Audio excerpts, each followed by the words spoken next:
friends, I can't even believe it's almost the end of May. This month has just flown by. So many things, so many changes, so much being planted. This last few weeks we've spent a lot of time outside. It's beautiful out. We've had a few storms, but praise God we've been safe, which is a blessing. We've had so many just bad storms and tornadoes in surrounding areas, and it's always the hard part of spring. But updates, let's see. We got turkeys. We originally got 4 baby turkeys. They were 50% off at Tractor Supply. Daniel's been wanting to get some, so we got 4, and then the neighbor's cat attacked 2 of them. So now we're down to 2 turkeys, but they were the cutest things. They just like follow you around, and it's pretty exciting. And then what else? I keep planting flowers on the front of our house. We went to one of the local Amish greenhouses with some of my mama friends, took our toddlers and went together, and I got even more flowers. So I planted more of those, and then we've been working on our garden. So last year we moved mid-May. We didn't have time to put in a vegetable garden. The previous owners had 2 large garden plots, probably altogether it's probably close to an acre. It's a lot of garden space. They grew a lot of their own food, and so it was covered in cover crops. And last year Daniel planted corn, zinnias, and sunflowers. So we're gonna do it again this year, and then we're also adding garden beds. So Daniel built 8 garden beds, and they are beautiful, y'all. He sourced really good materials and brought soil from the seed house and planted most everything last weekend. I still have to transplant some of my tomato and pepper plants that are coming up inside. And so I still have to transplant those, but finally planted everything. We'll see how it goes.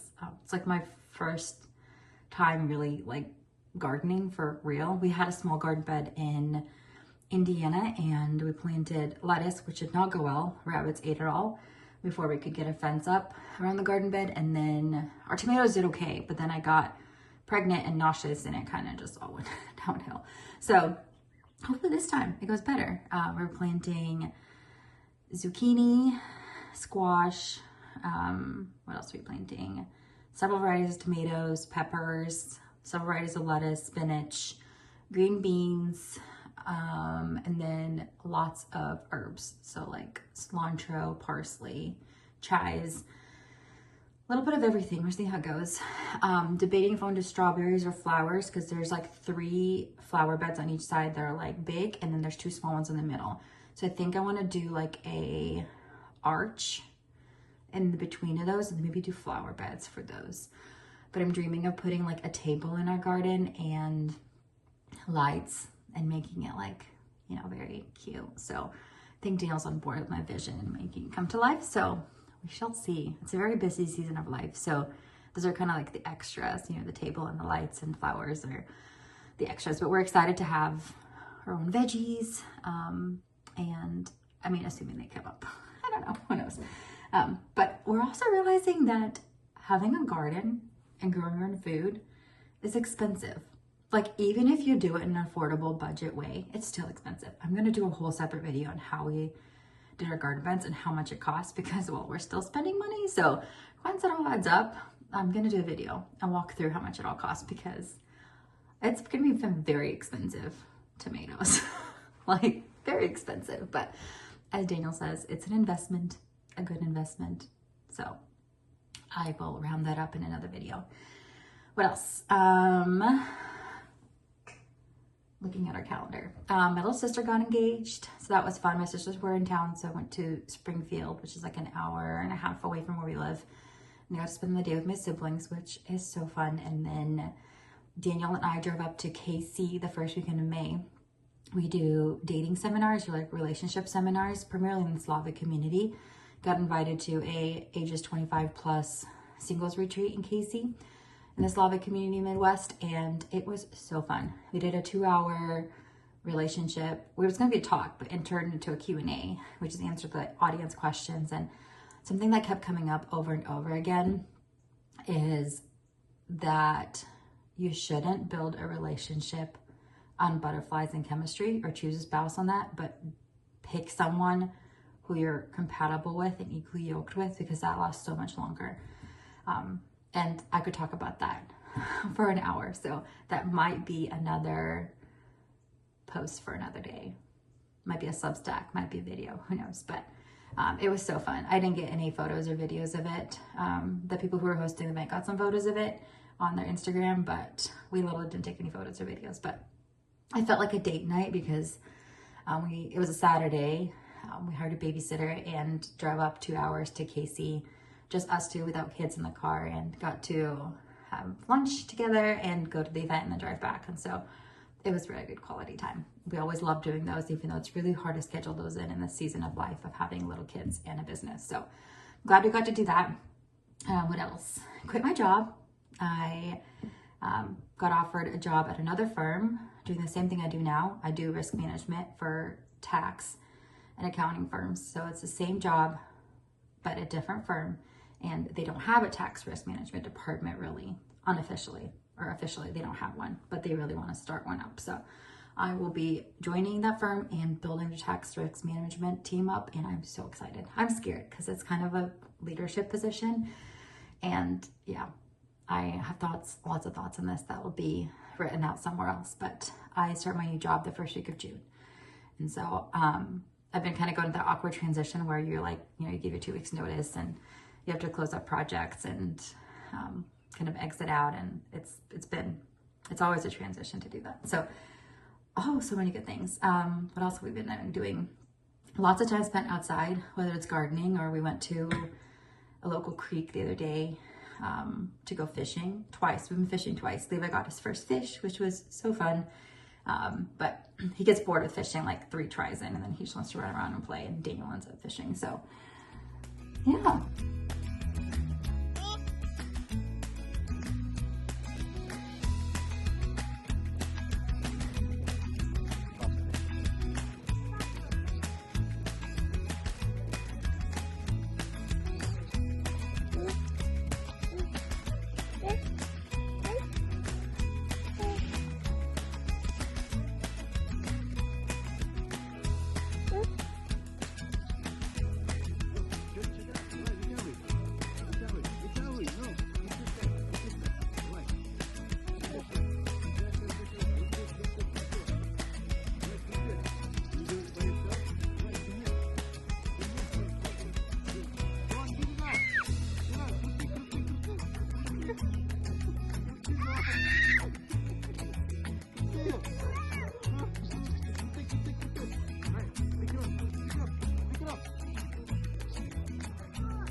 Levi, weet je nu goed short? Ja, dat is niet zo.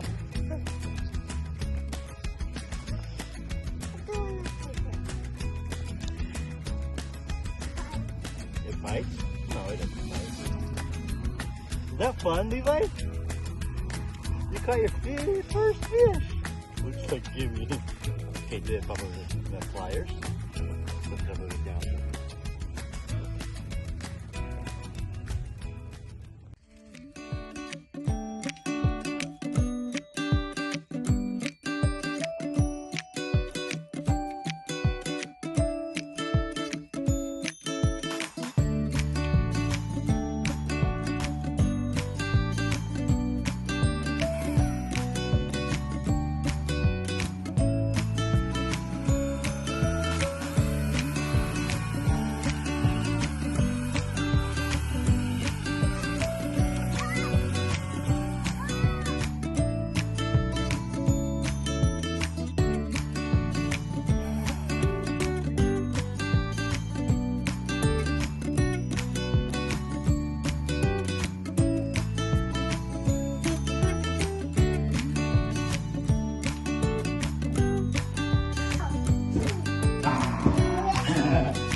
So we actually also sell soil out of the seed house. We have a bunch of organic soil that's accumulated over the last 40 years at the seed house, and we sell it by the scoop.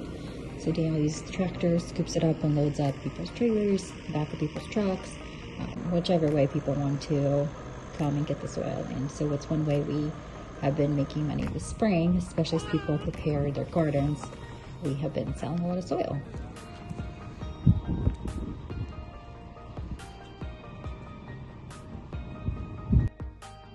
Otherwise at the seed house, Daniel's been busy selling animal feed, animal mineral supplements, seed that includes lawn seed, fertilizer, cover crops.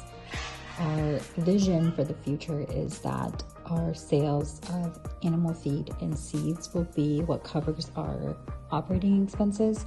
There's not a lot of margin in this business, and so it's not really a moneymaker, but it does fill a need in our community. And so we have kind of been trying to establish that it's a baseline to cover operating expenses, but really where we see the business growing is in buying and cleaning and selling fescue seed, which is how the previous owner ran the business for the last 40 years. It's just a little bit more of a capital intensive business to get into, so we've been kind of easing our way into that. We're getting into our second fescue season here in a couple weeks, but we are buying for another fescue cleaner, and we will basically be a buying station for them. We'll buy fescue seed, and then trucks will take it to the cleaning facility for who we're buying for, and they will clean it, bag it, and sell it. But in the future, we'd love to buy it for ourselves, clean it, bag it, and sell it. So that's kind of on our next steps for revenue growth. And then we also see a big potential for our cover crops and our food plot seed. So many ideas in so little time, but little by little, we're making progress. And I put them in there, and it goes over the truck. Oh, into a semi? Into the semi. Oh. Mama, I'm talking to Mama. Don't see go in there and go into the elevator, goes over the truck.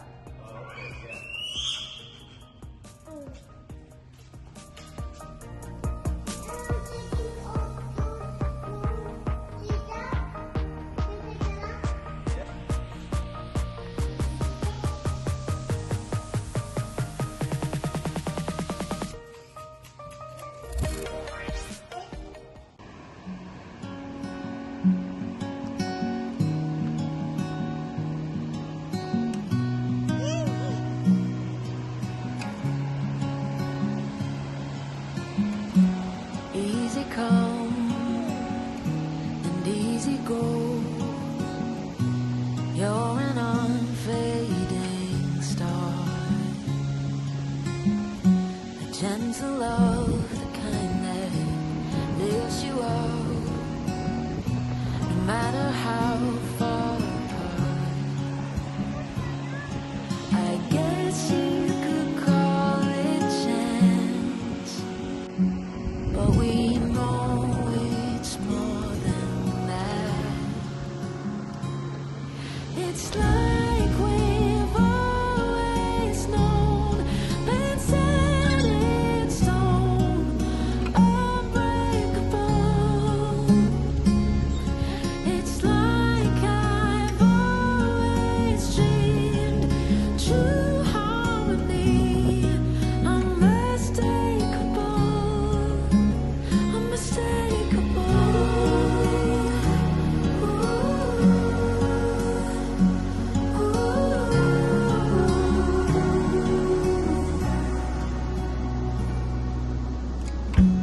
Through each night we'll keep burning bright. I'm so lucky to be loved by you.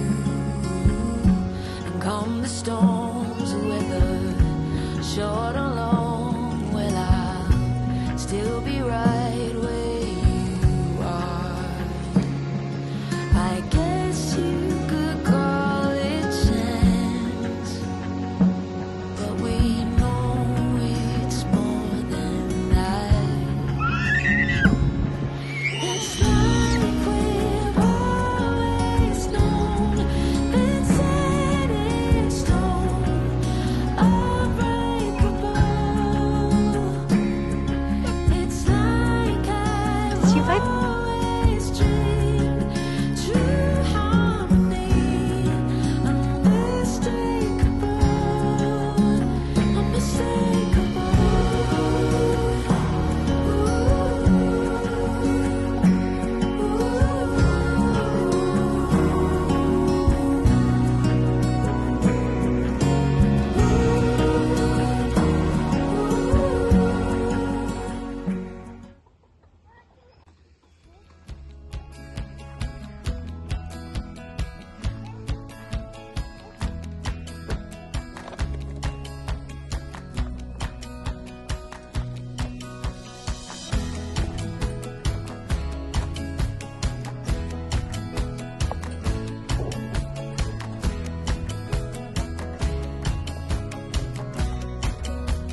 Part of our seed business is a line of food plot seed. It's called Spawn on Plots.